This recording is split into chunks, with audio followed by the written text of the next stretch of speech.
Many Catholic workers are in fact tax resistors, mostly by living under the tax level. I mean, if you live under the poverty level as far as income, you don't have to pay taxes to the government, so you don't have to worry about your money going for nuclear war. And I think that's a real legitimate response to our government. I came up with a couple of ideas during the Vietnam War, or developed them and wrote about them in The Catholic Worker. One was the refusal of the telephone excise tax.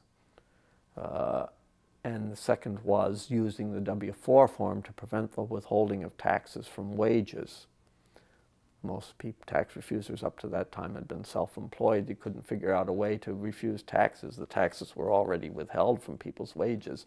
But I showed people how to use the W-4 form to prevent the withholding of taxes. And I wrote an article in 1969 for The Catholic Worker called An Alternative Fund for Humanity Through Effective Tax Resistance.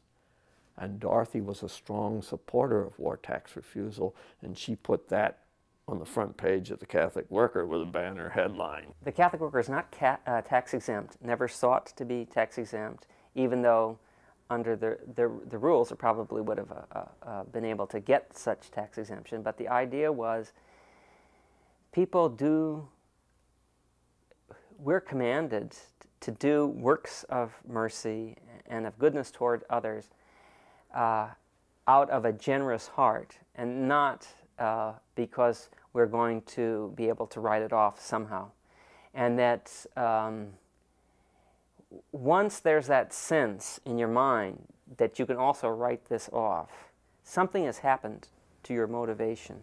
But there's so little administration and so little structure or bureaucracy in the Catholic Worker movement that people just see the authenticity of what the Catholic Worker Houses of Hospitality are doing. So we're usually doing things out of our own pocket and out of donations that are voluntarily just given by people who see what we're doing.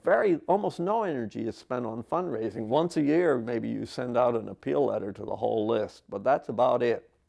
There are no organized fundraisers, or no energy put into that. And all of the money goes to help people who are poor or to organize direct action against war.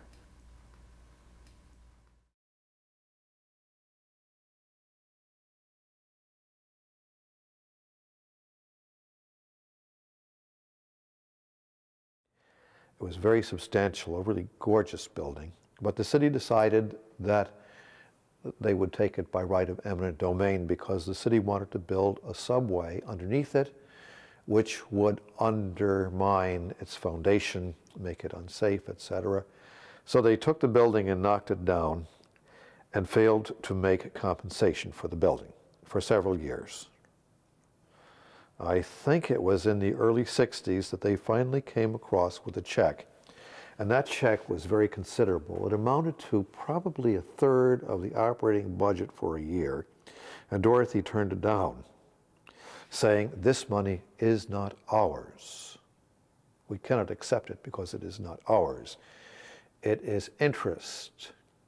The money was interest that the city calculated accrued from their failure to pay the value of the property.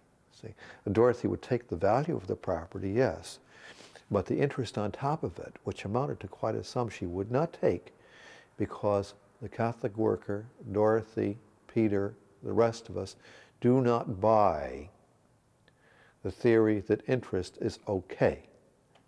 Dorothy and Peter taught, along with the prophets of Israel, the psalmist, Jesus, the fathers of the church, that we should not take interest on loans, that this amounts to living on the sweat of other people's brows, and we choose not to do that.